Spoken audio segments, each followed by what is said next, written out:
In the quest for habitation beyond our planet, China has made ambitious plans to print 3D structures from the materials already present on the Moon.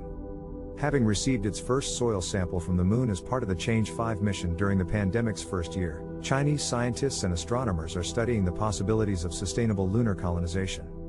By the end of the decade, China hopes to have completed its Change 6, 7, and 8 missions, collecting a second sample and exploring the Moon's south pole to see what resources may be available for reuse.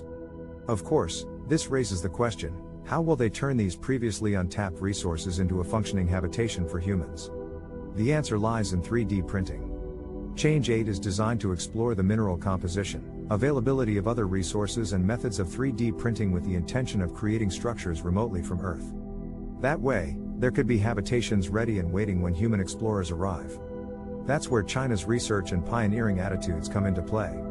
The People's Republic hopes to create avenues where human labor isn't necessary, meaning that realistic structures and protective domes could generate with little to no assistance from people, allowing for lunar habitation with greater efficiency. But the efforts don't stop there. Scientist Wu Weiren, in conjunction with China National Space Administration, have additionally been preparing to launch a robot tasked with forming lunar soil bricks. This ambitious approach to the extraterrestrial arena may afford us the first real chance of studying the Moon's potential, as well as a method of using its resources to build dwellings elsewhere.